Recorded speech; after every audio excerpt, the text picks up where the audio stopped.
আবু জেহিল্লাই বড় লিডার বলে না আমি এই যুদ্ধে যাবো না। আবু লাহাব বলে আমি যাব না। উতবা ইবনে রবিয়া বলে আমি যাব না। কই কেন যাবি না? কই গেলেই তো মুহাম্মদের হাতে মরব, সুতরাং এই যুদ্ধে আমরা অংশগ্রহণ করব না। এই কথা শোনার পরে মিস্টার ইবলিশ, নাম কি? মিস্টার ইবলিশ কয় যে কোনো মূল্যে মক্কার বড় বড় লিডারদেরকে যুদ্ধের ময়দানে আমাকে নিতে হবে। এবার ইবলিশ মক্কার একজন নেতা আছে যার নাম হলো সুরাকা ইবনে মালিক। নাম কি? সুরাকা ইবনে মালিকের সুরত ধরছে ইবলিশ শয়তান। সে তো যে কারো রূপ ধারণ, ইবলিশ শয়তান যেই কারো রূপ ধারণ করতে পারে। সুরাকা ইবনে মালিকের সুরত ধইরা মক্কার মানুষদেরকে আয়েশা বলতেছে, শোনো আমি হলাম তোমাদের নেতা সুরাকা ইবনে মালিক। আমি তোমাদেরকে ওয়াদা দিলাম যুদ্ধের ময়দানে আমি তোমাদেরকে নিয়ে যাব। আমি থাকবো সবার অগ্রভাগে। শুধু সবার অগ্রভাগে থাকবো না, যুদ্ধের পতাকা থাকবে আমার হাতে। ইবলিশ কইতাছে, ভালো করে খেয়াল করেন ইবলিশ কিভাবে ধোকা দেয় দেখেন। এই ইবলিশ শয়তান এখনো কিন্তু আমাদের গ্রামে আছে, আছে কি আছে না? ইবলিশ কিভাবে ধোকা দেয় ভালো করে খেয়াল করে মুসলমান যুবক বন্ধুরা আমার। ইবলিশ শয়তান সুরাকা ইবনে মালিকের সুরত ধরে বলে আমি তোমাদেরকে যুদ্ধের ময়দানে নিব, আমি থাকবো সবার আগে। সুরাকা ইবনে মালিক এবার পতাকা নিয়ে আগে আগে যায় আর বলে মক্কার জনগণের আমি তোমাদের নেতা, আমি তোমাদের আগে থাকবো, পতাকা আমার হাতে দাও। যদি মুহাম্মাদের বাহিনী আক্রমণ করে সবার আগে আমি মোকাবেলা করব, সবার আগে আমি। আর আমি তো তোমাদের নেতা। আসলে কিন্তু সে সুরাকা ইবনে মালিক না, সে হলো ইবলিশ, সে হলো ইবলিশ। এবার আগে আগে পতাকা নিয়ে আসে, যুদ্ধের ময়দানে যায়। মক্কার বড় বড় নেতারা কয় যাব। আল্লাহ তাআলা কোরআনুল কারীমের আয়াত নাজিল করে দিয়েছে, وَإِذْ زَيَّنَ لَهُمُ الشَّيْطَانُ أَعْمَالَهُمْ وَقَالَ لَا غَالِبَ لَكُمُ الْيَوْمَ مِنَ النَّاسِ وَإِنِّي جَارٌ لَكُمْ فَلَمَّا تَرَاءَتِ الْفِئَتَانِ نَكَصَ عَلَى عَقِبَيْهِ وَقَالَ إِنِّي بَرِيءٌ مِّنكُمْ إِنِّي أَرَى مَا لَا تَرَوْنَ إِنِّي أَخَافُ اللَّهَ وَاللَّهُ شَدِيدُ الْعِقَابِ। ইবলিশ শয়তান আয়েশা মানুষদেরকে উত্তেজিত করে আর বলে, শোনো আজকের যুদ্ধে তোমরাই বিজয় অর্জন করবা, তোমাদেরকে হারানোর মতো কোনো শক্তি এখন পৃথিবীতে নাই। এই কথা বলতেছে কে? ইবলিশ। আর আল্লাহ তাআলা বলতেছেন, বালা ইন তাসবিরু ওয়া তাত্তাকু ওয়া ইয়াতুকুম মিন ফাওরিহিম হাদা ইউমদিদকুম রাব্বুকুম বিখামসাতি আলাফিম মিনাল মালাইকাতি মুসাউইমিন। নবী হে আমার, আপনি যুদ্ধের ময়দানে যান। আপনি যুদ্ধের ময়দানে যাওয়ার পরে আমি আল্লাহ আসমান থেকে আপনার জন্য 5000 ফেরেশতা পাঠিয়ে দিব। কয় হাজার? আল্লাহ তাআলা বলতেছে আমি আপনাকে 5000 ফেরেশতা দিয়ে সাহায্য করব, আপনি যুদ্ধে বিজয় অর্জন করবেন। আর ইবলিশ শয়তান কয় না, ওয়াকালা লা গালিবা লাকুমুল ইয়াওমা মিনান নাস। আরে শোনো, তোমরাই মুহাম্মাদের বাহিনীর উপরে বিজয় অর্জন করবা, মুহাম্মাদের বাহিনীকে তোমরা হারাইবা, তোমরাই এই যুদ্ধে জিতবা, তোমরাই বিজয় অর্জন করবা। সুতরাং তোমরা যুদ্ধে যাও, আমি তোমাদের সাথে আছি। আপনাদের কাছে আমার প্রশ্ন, ইবলিশ শয়তানের কথা সত্য নাকি আমার রবের কথা? জোরে বলেন। আমার আল্লাহ তাআলা বলতেছেন আমি আল্লাহ তোমাদেরকে বিজয় দান করব। ইবলিশ শয়তান মক্কার কাফেরদেরকে কয় না, তোমাদেরকে হারানোর মতো কোনো ক্ষমতা কারো নাই। নাউজুবিল্লাহ। এবার দেখেন কি হয়। আবু জেহেল ইবলিশের কথা বিশ্বাস করে না, ভয় পায়, কারণ কাফেররা তো ভয়ই পাবে। খসিরাত দুনিয়া ওয়াল আখিরা, ওদের দুনিয়াও শেষ, আখিরাতও শেষ। ওরা মইরা গেলেই তো শেষ। কিন্তু মুমিন যদি মারা যায়, মুমিনের কোনো ভয় নাই, কারণ মুমিন মারা গেলেই তো জান্নাতে চলে যাবে। ঠিক কিনা বলে? মুমিনের আসল বাড়ি হলো জান্নাত। কথা কয় না? আসসিজনুল মুমিনি ওয়া জান্নাতুল কাফির। মুমিনের জন্য এই দুনিয়াটা হলো জেলখানা, আর কাফেরদের জন্য হলো জান্নাত। আর আমাদের জন্য কবরটা হলো, জান্নাতটা হলো আমাদের জন্য আরামের জায়গা। ঠিক কিনা বলেন? কিন্তু কাফেররা তো মনে করে ওরা মারা গেলে ওদের সব শেষ হয়ে যাবে, কারণ ওদেরকে মরার পরেই ওদের উপর আযাব শুরু হয়ে যাবে। আর আমরা মৃত্যুবরণ করার সাথে সাথে হুর গিলমানরা আমাদের জন্য শরবত নিয়ে দাঁড়ায় থাকবে। ঠিক কিনা বলেন? সুন্দরী সুন্দরী হুরেরা আমাদের জন্য অপেক্ষা করবে। সুবহানাল্লাহ বলেন। সুন্দরী সুন্দরী হুরেরা, এই যুবক কোন মেয়ের পিছনে ঘোরো? পিছনে ঘোরো, সারা রাত শুধু হোয়াটসঅ্যাপ ইমোতে কথা কও, আছে কি আছে না? সারা রাত বান্ধবীর লাগে কথা কয়। ওই বান্ধবী যদি 2 দিন দাঁত নামাজে হ্যার ধারে কাছেও যাইতে পারবা না, কথা কয় না? আর আল্লাহ তাআলা মুমিনের জন্য এমন জান্নাত বানায় রাখছে, সুবহানাল্লাহ, এমন জান্নাত আর এমন হুর বানায় রাখছে, ওই হুরেরা যদি একবার দুনিয়ার দিকে তাকায় হাসি দিত, আল্লাহ রাসূল বলেন হুরের দাঁতের আলোতে সারা পৃথিবী আলোকিত হয়ে যেত। এত সুন্দর হুর। আরে বাদাইমারা, এগুলা চিনোস না, দুনিয়ার পিছনে ঘুরতেছস, ঠিক কিনা বলেন? আল্লাহ রাসূল বলতেছে সাহাবীরা আমরা শহীদ হলে চলে যাব জান্নাতে, আর ওরা শহীদ হলে, ওরা মরলে যাবে জাহান্নামে, ঠিক কিনা বলেন? এবার ইবলিস শয়তান ওদেরকে উত্তেজিত করে। মক্কার বড় বড় লিডাররা কয় না, যুদ্ধে যাবো না। এবার মক্কার লিডারদের মধ্যে আর একটা বড় হারামি, ওর নাম হলো ওলীদ ইবনে মুগিরা। ওলীদ ইবনে মুগিরা এসে আবু জেহেল তুমি কও যুদ্ধে যাবা কি যাবা না? আবু জেহেলকে ভাই মাপ চাই, আমি যাবো না, গেলেই মরে যাবো। ওলীদ ইবনে মুগিরা রাগ করে বলে তুমি যদি যুদ্ধে যাইতে ভয় পাও তাহলে একটা কাজ করো, তুমি তো পুরুষ। আমি পুরুষ মানে পুরুষ, তোমার কি বিশ্বাস হয় না আমি যে পুরুষ? ওলীদ ইবনে মুগিরা কয় না, তুমি যুদ্ধে যাইতে চাও না, পুরুষ মানুষ কখনো ভয় পায় না। আবু জেহেল কয় ভাই রে, এত কষ্ট করে টাকা পয়সা কামাইছি, চুরি বাটপারি করে, চুরি মানুষের সম্পদ আত্মসাৎ করছি, মরে গেলেই তো শেষ, এগুলো তো আমার কিছু খাইতে হইব, মরে গেলেই তো শেষ, আমি এই যুদ্ধে যাব না। ওলীদ ইবনে মুগিরা কয় যদি যুদ্ধে না যাইতে চাও তাহলে তোমার জন্য চুরি কিনা আনি, চুরি পইরা ঘরের ভিতরে বসে থাকো। এই কথা করার পরে আবু জেহেল উত্তেজিত হয়ে গেছে, না যুদ্ধে যাব। এবার মক্কার বড় বড় লিডাররা যুদ্ধের ময়দানে রওনা দিছে। ইবলিস শয়তান সুরাকা ইবনে মালিকের সুরত ধইরা পতাকা নিয়ে সবার আগে সবার যখন মক্কা থেকে বের হইছে, অর্ধেক পথে আসার পরে এবার ইবলিস শয়তান সবার সামনে থেকে পতাকা ফালায় দিছে দৌড়। কে কে? ইবলিস শয়তান পতাকা ফালায় দিছে দৌড়। পিছনের থেকে আবু জেহেল ইবলিস শয়তানের হাত ধরে কয় দোস্ত কই যাও? কয় আমারে ধরিস না। কয় কেন? কয় অবস্থা বেশি ভালো না। কয় তুমি তো আমাদেরকে উত্তেজিত কইরা বক্তব্য দিয়া যুদ্ধের ময়দানে নিয়ে আসলে, এখন তুমি পালায় যাও কেন? ইবলিস শয়তান কয় وَإِذْ زَيَّنَ لَهُمُ الشَّيْطَانُ أَعْمَالَهُمْ وَقَالَ لَا غَالِبَ لَكُمُ الْيَوْمَ مِنَ النَّاسِ وَإِنِّي جَارٌ لَكُمْ فَلَمَّا تَرَاءَتِ الْفِئَتَانِ نَكَصَ عَلَى عَقِبَيْهِ وَقَالَ إِنِّي بَرِيءٌ مِنْكُمْ إِنِّي أَرَى مَا لَا تَرَوْنَ إِنِّي أَخَافُ اللَّهَ। ইবলিস শয়তান কয় ভাই রে, আমি তো ইবলিস শয়তান, তোরা তো চিনোস না, আসলে তো আমি সুরাকা ইবনে মালিক। আমি তো সুরাকা ইবনে মালিকের সুরত ধরছি তোকে ধোঁকা দেওয়ানোর জন্য, কিন্তু ইন্নী আরা মা লা তারাউনা। আরে বেটা, আমি আকাশের দিকে তাকায়া যা দেখি তোরা তো দেখোস না, কারণ ইবলিস শয়তান সব দেখতে পায়, মানুষের রগে রগে ঢুকতে পারে। ইবলিস শয়তান সব কিছু দেখে, কিন্তু মানুষ তো। আবু জেহেল লাগো বলতেছে আরে আমি আকাশের দিকে তাকায়া যা দেখতেছি তোরা তো তা দেখোস না। মক্কার বড় বড় লিডাররা কয় কি দেখতেছেন বস? কয় দেখতেছি আসমান থেকে পাগড়িওয়ালা জুব্বাওয়ালারা বড় বড় তরবারি নিয়ে নামতাছে। ইবলিস শয়তান কয় তোরা একটাও সামনে যাইস না, গেলে সবগুলা মরবি, গেলে সবগুলা। ইবলিস শয়তান এখন বলে ইন্নী আরা মা লা তারাউনা ইন্নী আখাফুল্লাহ। ভাইরে, আমি আল্লাহরে ভয় করি, আমি গেলাম।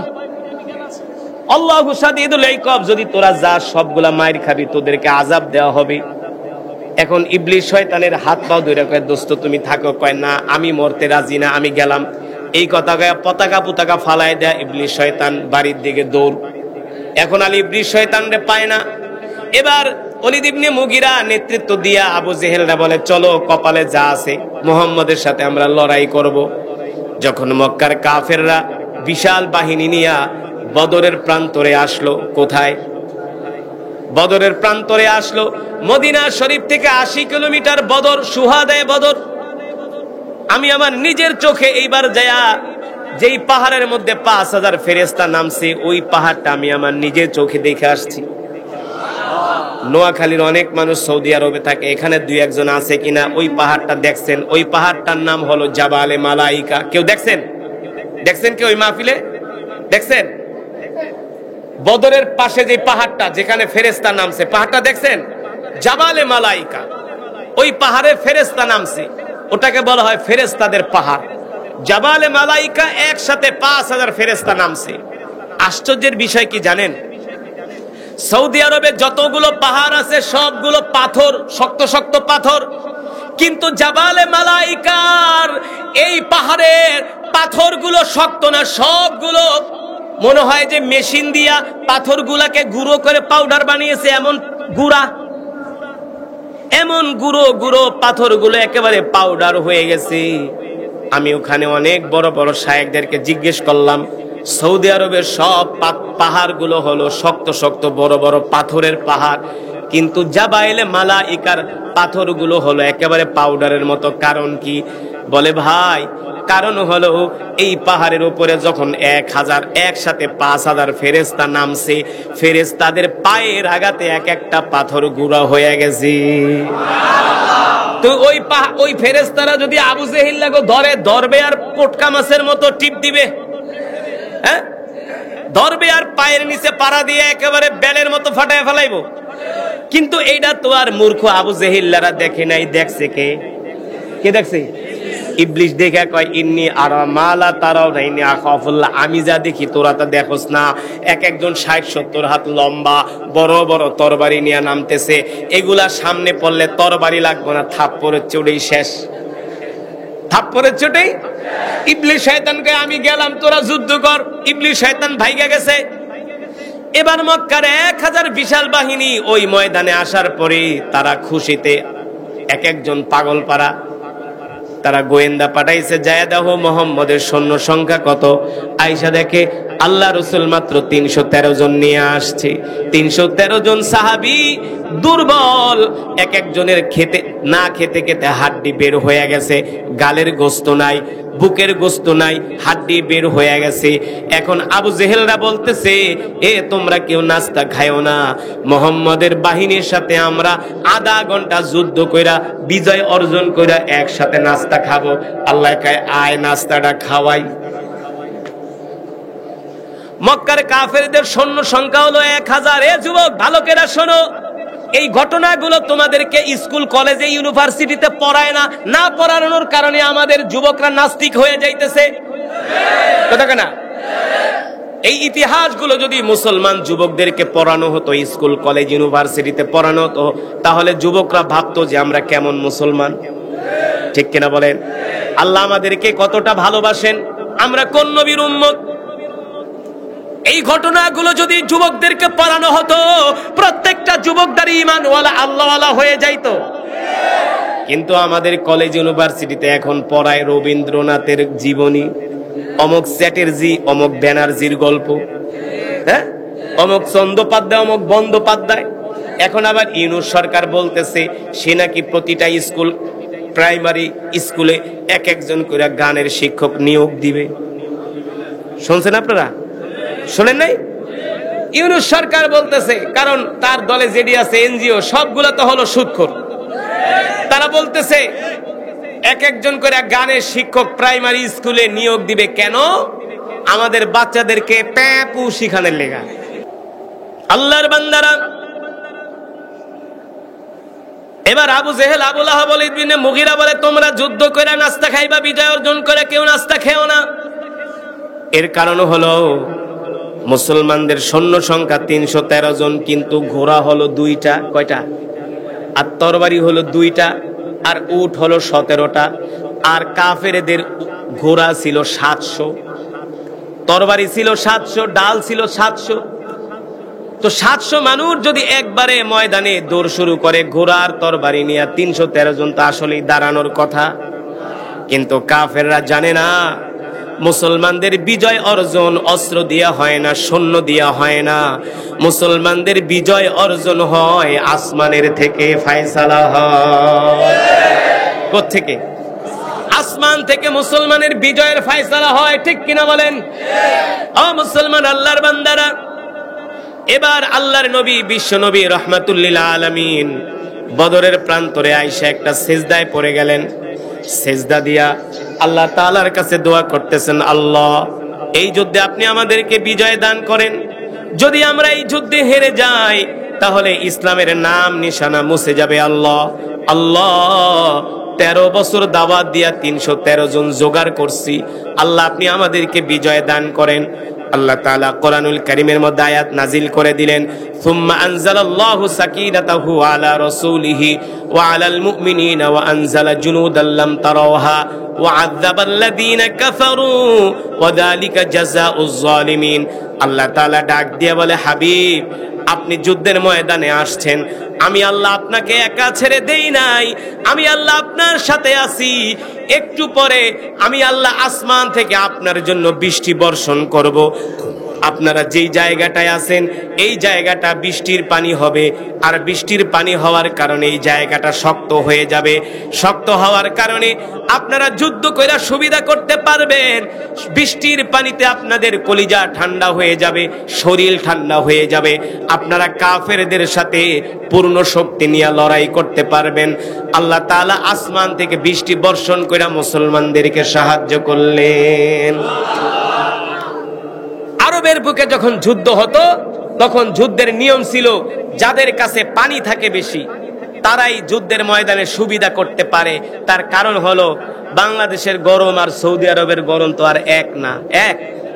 এক যারা সৌদি আরব গেছেন, গরম কারে কয় কত প্রকারও কি কি, হ্যাঁ মারাত্মক গরম, প্রায় 50 ডিগ্রি সেলসিয়াস গরম। ওই গরমে একটা ডিম ভাঙ্গা ফালাইলের সাথে সাথে পোষ হয়ে যায়, এত গরম। একে তো মরুভূমির গরম, দ্বিতীয়ত পাথরের গরম। যাদের কাছে পানি থাকে তারাই যুদ্ধের ময়দানে বিজয় অর্জন করে। আল্লাহ তাআলা বলে, হাবিব আপনাকে আমি বৃষ্টি দিতেছি, দিয়া আপনাদেরকে ঠান্ডা করে দিতেছি। আপনারা যে জায়গায় আছেন এখানে বালুর ভিতরে পাড়া দিলে পা গেড়ে যায়, পা গেড়ে যায়। আর যখন বালুর ভিতরে বৃষ্টি হয় তখন বৃষ্টি কি বালু কি হয়, শক্ত হয়ে যায় না, তখন আর পা গাড়ে না, ঘোড়ার পাও গাড়ে না, পায়েও ঠান্ডা লাগে, যুদ্ধ করেও আরাম। দেখেন আল্লাহ তাআলা মুসলমানদেরকে সাহায্য করার জন্য আসমান থেকে বৃষ্টি দিলেন। বৃষ্টি না, 5000 ফেরেশতা পাঠাইলেন। আল্লাহু আকবার। সাহাবীরা বদরের প্রান্তরে আইসা দেখতেছে কোথাও পানির কূপ পাওয়া যায় কিনা।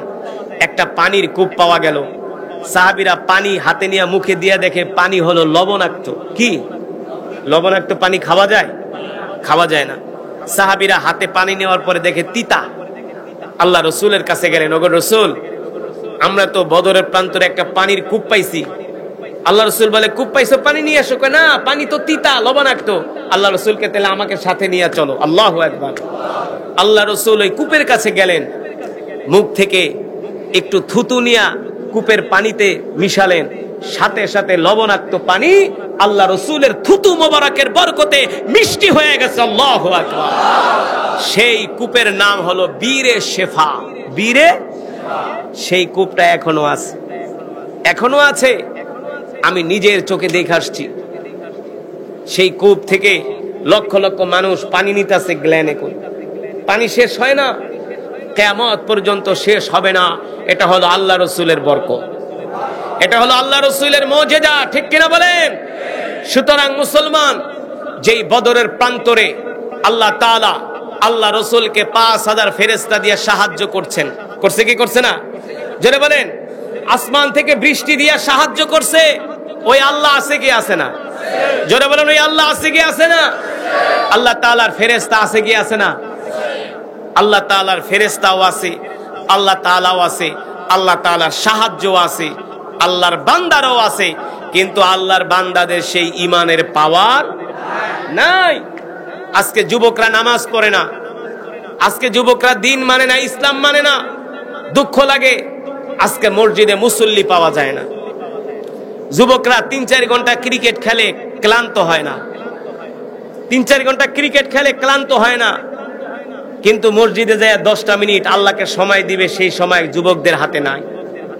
এখন যুবকদের পাশাপাশি কিছু বৃদ্ধ লোক আছে, চায়ের দোকানে বৈশা 3 ঘন্টা বাংলা সিনেমা দেখে আর শুধু চা খায় আর বিড়ি টানে। কথা কেনা? ওই দিনকে আমি কুমিল্লা এক মাহফিলে যাইতেছি, দেখি যেই দোকানে 10 জন মানুষ বসতে পারে না, ওই দোকানে কম হইলো 50 জন বইছে। এমন করে চিপায়া বইয়া একজন আর একজনে বইয়া বিড়ি টানতেছে আর তাকায় তাকায় বাংলা সিনেমা দেখতেছে। কি সোয়াবের কাম! আবার একজন আরেকজনের ডাক্তার, আরে বয়, কাকু বাতিজারে বিড়ি ধরায় দেয়, কয় খা। বাতিজা কয় না কাকা জায়গা, কয় না সিনেমাটা শেষ করে যা। 3 ঘন্টা সিনেমা দেখে, বয়স হয়ে গেছে 60-70, কিন্তু মসজিদে যায় নামাজ পড়ে না। ঠিক কিনা বলেন? মুসলমান, আল্লাহ রসুলের সাহাবীরা যুদ্ধের ময়দানে যে জীবন দিয়েছেন আল্লাহর দ্বীনের জন্য, কাল হাসরের ময়দানে আল্লাহ রসুল যদি আমাদেরকে ধরে, এই দেখ আমার সাহাবীরা, কারো হাত নাই, কারো পা নাই, কারো চোখ নাই, কারো বুক চিরে কলিজা টেনে বের করা হয়েছে, কেউ বিকলাঙ্গ অবস্থায় খোরাতে খোরাতে হাসরের ময়দানে উঠবে, কারো হাত থেকে রক্ত ঝরতেছে, পা থেকে রক্ত ঝরতেছে, শরীর থেকে রক্ত ঝরতেছে, এই অবস্থায় শহীদরা উঠবে। আল্লাহ রসুল সবার জন্য সুপারিশ করবে। তখন আমরা আমাদের মতো গরু খাওয়া মুসলমানরা যে বলবে, আল্লাহ রসুল আমিও তো আপনার উম্মত, আপনি আমার জন্য একটু সুপারিশ করেন। আল্লাহ রসুল বলবে, আমার সাহাবীদের দিকে তাকায় দেখ, আমার সাহাবীরা বদরে, ওহুদে, খন্দকে, মুতায় আমার সাহাবীরা যুদ্ধ করতে যায়, এক একজনের হাত নাই, কাফেররা হাত কেটে পলাইছে, পাও কেটে ফেলছে, কান কাটছে কান, নাক কাটছে নাক, কলিজা ছিঁড়ে ফেলছে। এই অবস্থায় সাহাবীরা রক্তাক্ত অবস্থায় উঠবে হাসরের ময়দানে। আল্লাহ রাসূল বলবে, আমার সাহাবীদের শরীর থেকে রক্ত ঝরে, আর তোদের শরীর থেকে রক্ত তো দূরের কথা, তোদের শরীরে তো একটা ফুলের টোকাও নাই, একটা ফুলের টোকাও নাই। আল্লাহ রাসূল বলবে, ঠিক আছে যা, তোদের জন্য আমি আজকে সুপারিশ করতাম, যদি তোদের কপালে একটা দাগ থাকতো, একটা চিহ্ন থাকতো, যদি তোদের কপাল দিয়া নূর চমকাইতো। এই কপালে দাগ থাকে কাদের? কাদের? নামাজীদের চেহারার ভিতরে দাগ পড়ে যায়, কপালে দাগ পড়ে যায়। এখন যুবকদের দাগ কপালে পড়ে না, যুবকদের দাগ পড়ে এলো অন্তরের মধ্যে। কথা কইতে কইতে, গুনাহ করতে করতে অন্তর দাগ পড়ে গেছে। ঠিক কিনা বলেন? এই জন্য আল্লাহ রাসূল একটা দোয়া শিখায় দিছে, ইয়া মুকাল্লিবাল কুলুব সাব্বিত কলবি আলা দীনিক, ইয়া মুসাররিফাল কুলুব সাররিফ কলবি আলা তাআতিক। আল্লাহ রাসূল এই দোয়াটা এত বেশি বেশি করতেন। কেন করতেন? আল্লাহ রাসূল আল্লাহ তাআলার কাছে দোয়া করে বলতেন, আল্লাহ আপনি আমাকে অর্থ দেন, আল্লাহ আপনি আমাকে সন্তান দেন, আল্লাহ আমাকে ক্ষমতা দেন, আল্লাহ আমাকে দীর্ঘ হায়াত দেন। আল্লাহ রাসূল এই দোয়া বেশি বেশি করতেন না।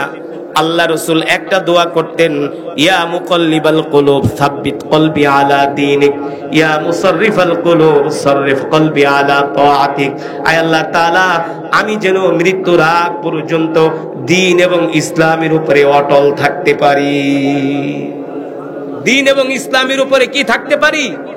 অটল। আপনাদের কাছে আমার প্রশ্ন, কয়জন এই মজমার বইতে 100-র ভিতরে 5 জনও খুঁজে পাওয়া যাইব না যারা মোনাজাতে আল্লাহকে বলছেন, আল্লাহ আমি যেন মৃত্যুর আগ পর্যন্ত ইসলামের উপরে অটল থাকতে পারি? কয়জন দোয়া করছেন? কোন খালি হাত উঠাইলে কোন আল্লাহ আমার একটা আমেরিকার ভিসা পাওয়ায় দেন। কথা বলে যে এইখানে যাই খালি বলে, আল্লাহ আমাকে একটা লন্ডনের ভিসা পাওয়ায় দেন। সিলেটে গেছে ওয়াজ করতে, হাবিজ সাহেব, খারিজ সাহেব একটা দোয়া করুক যাতে আল্লাহ আমাকে একটা লন্ডনের ভিসা পাওয়ায় দেয়। যত যুবকের কাছে যায় খালি হুজুর দোয়া করেন যাতে একটা চাকরি হয়। ঠিক আছে, চাকরিও লাগবে, ভিসাও লাগবে, কিন্তু আগে তো দ্বীনের উপরে অটল থাকতে হবে, ইসলামের উপর অটল থাকতে হবে। ঠিক কিনা বলেন? সুতরাং আমরা ইসলামের উপর অটল থাকতে চাই তো আল্লাহ আমাদের কবুল করুন বলি আমিন। আমরা কোরআনকে ভালোবাসি, কথা বলে না, দ্বীনকে ভালোবাসি, ইসলামকে ভালোবাসি। মৃত্যুর আগ পর্যন্ত আমরা আলেম ওলামাদের সাথে থাকতে চাই।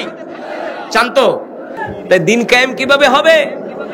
আল্লাহ রসুল যে দ্বীন কায়েম করেছেন, রসুলের সাহাবীরা রসুলের সাথে ডানে ছিলেন, বামে ছিলেন, সামনে ছিলেন, পিছনে ছিলেন। ঠিক কিনা বলেন? ইসলামের ইতিহাসে একটা যুদ্ধ হয়েছে যার নাম হলো বদর। নাম কি? বদর। এই বদরের যুদ্ধে মুসলমানের সৈন্য সংখ্যা ছিল কত?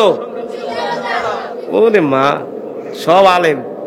এক বক্তা কয়, আমি গেছি নোয়াখালী ওয়াজ করতে, যেটা জিগে হেডেই পারে। মাশাআল্লাহ। এই ছোট বাচ্চা বলছে 313 জন। কতজন? আর কাফেরদের সংখ্যা ছিল কত? কস্তাগা এটা হারস না। কাফেরের সংখ্যা ছিল 1000 আর মুসলমানের সংখ্যা হলো 313 জন। ও মুসলমান ও যুবক, বদরের ইতিহাস আমরা যত সহজে বলি, বিষয়টা কিন্তু অত সহজ না, অনেক কঠিন। ঠিক কিনা বলেন? আল্লাহ রসুল মক্কার জমিনে কোরআনের দাওয়াত দিলেন। মক্কার কাফেররা কোরআনের দাওয়াত গ্রহণ করে না, কোরআনের দাওয়াত পছন্দ করে না। আল্লাহর নবীকে শত অত্যাচার, নির্যাতন, জুলুম করে তারা মক্কা থেকে আল্লাহ রসুলকে বিতাড়িত করেছে। আল্লাহ রসুলকে মক্কা থেকে বের করে দিছে, নিজের জন্মভূমি থেকে। এ নোয়াখালীর যুবকেরা, তোমাকে যদি তোমার বাপ দাদার বিটা থেকে তোমাকে বের করে দেয়, তোমার কেমন লাগবে? আল্লাহ রসুলকে মক্কার কাফেররা মক্কা থেকে বের করে দিয়েছে, বলছে মোহাম্মদ তুমি মক্কায় থাকতে পারবা না। আল্লাহ রসুল রাস্তায় বের হয়, আল্লাহ নবীর রাস্তার ভিতরে কাটা দিয়ে দেয়, আল্লাহ রসুল হাঁটতে পারে না। আল্লাহ রসুলকে মক্কার কাফেররা দেখলে মিথ্যাবাদী, জাদুকর বলে গালি দেয়, গণক বলে গালি দেয়। আল্লাহ তাআলা কোরআনুল কারীমের মধ্যে বলেন, মা আনতা বিনিআমাতি রাব্বিকা বিকাহিনি ওয়ালা মাজনুন। নবী হে আমার, মক্কার কাফেররা আপনাকে পাগল বলে, আপনাকে গণক বলে, জাদুকর বলে। নবী আপনি গণক না, জাদুকর না। ওয়ামা আরসালনাকা ইল্লা রাহমাতাল লিল আলামিন। আমি আল্লাহ তাআলা ঘোষণা করতেছি আপনি হলেন নবী, আপনি হলেন। মক্কার কাফেররা বলে গণক, জাদুকর। আল্লাহ তাআলা বলেন না না না, আমি আল্লাহ বলি আপনি হলেন নবী, আপনি হলেন রাহমাতুল লিল। আরো জোরে বলেন, আপনি হলেন। মাশাআল্লাহ। আল্লাহ তাআলা অন্য আয়াতে বলছেন, মা কানা মুহাম্মাদুন আবা আহাদিম মির রিজালিকুম ওয়ালাকিন রাসূলুল্লাহি ওয়া খাতামান নাবিয়্যিন। নবী আপনি শেষ নবী, আপনার পরে এই পৃথিবীর জমিনে আর কোন নবীর আগমন হবে না। সেই নবী রাহমাতুল লিল আলামিন মক্কায় গিয়েছেন। মক্কা থেকে আল্লাহ রাসূল মদিনায় গিয়েছেন। মদিনায় যাওয়ার পরেও মক্কার কাফেররা আল্লাহ রসুলকে শান্তিতে থাকতে দিল না। মক্কা থেকে 1000 অশ্বারোহী বাহিনী মুসলমানদের উপর আক্রমণ করার জন্য তারা মক্কা থেকে বের হয়ে গেল।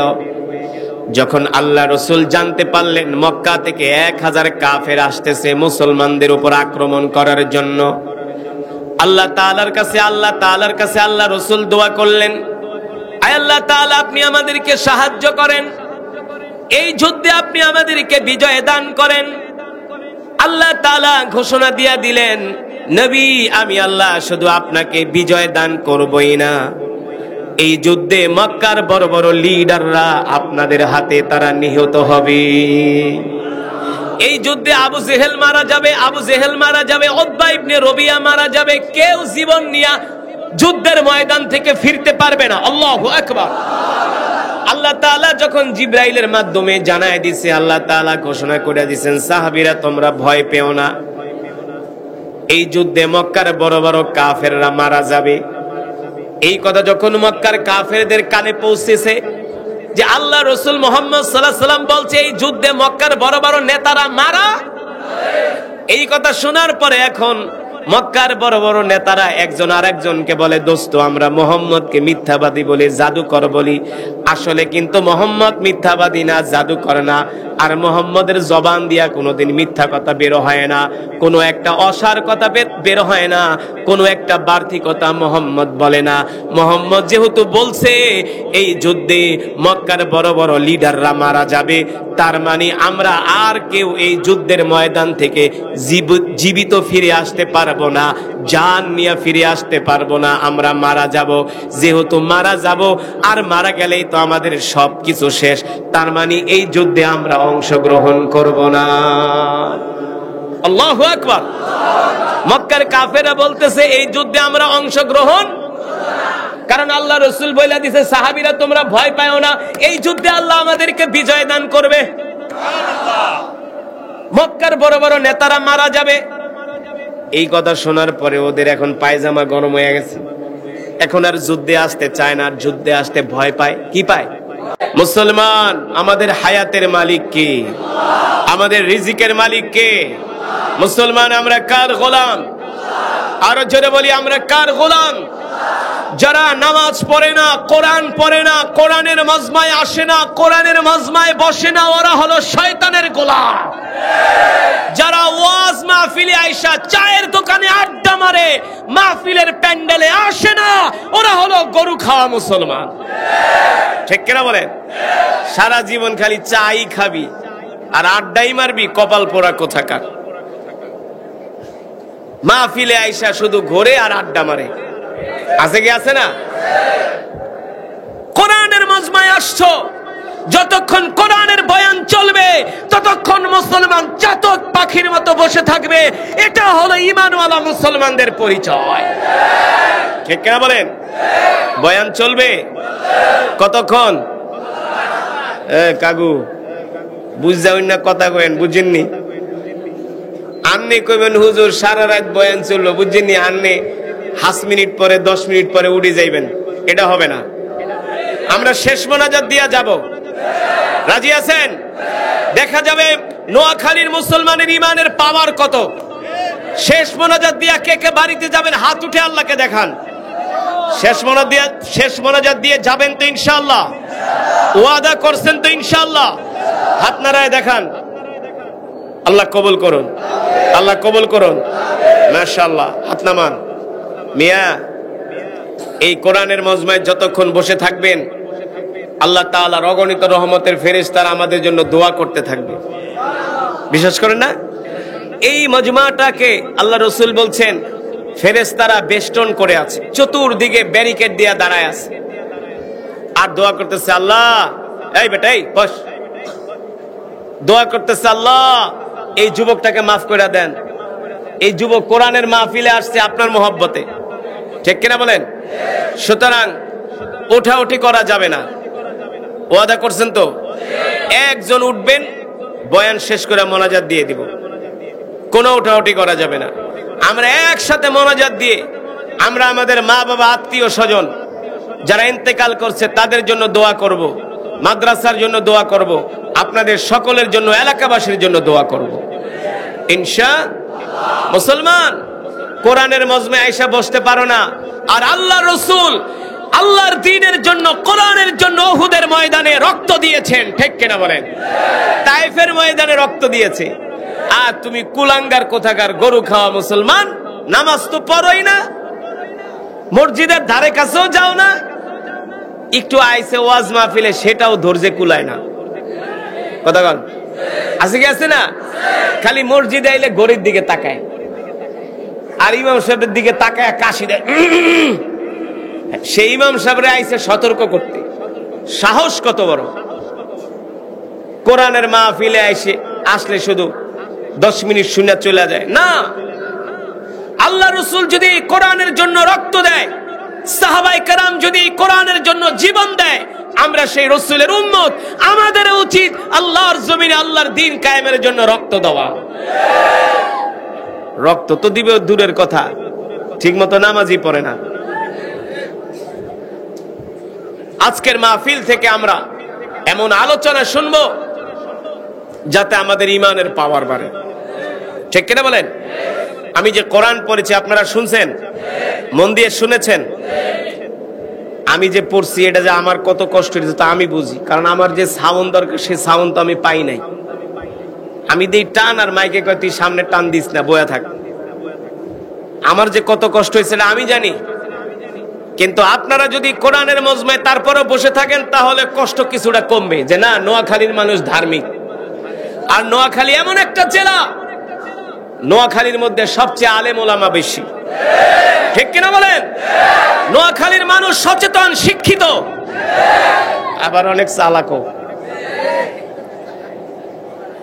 সৌদি আরবে গেলে জিগায় আন্নের বাড়ি কে আর বাড়ি নোয়াখালী, যাই দুবাই আর আপনার বাড়ি কে আর বাড়ি নোয়াখালী। গেছি সেই মিশরে পড়াশোনা করতে, একেবারে ভূমধ্য সাগরের পাশে, দেখি এক নোয়াখালী ব্যবসা করে, বাড়ি কে হুজুর আন্নে আরে চিনেন না, আর বাড়ি নোয়াখালী।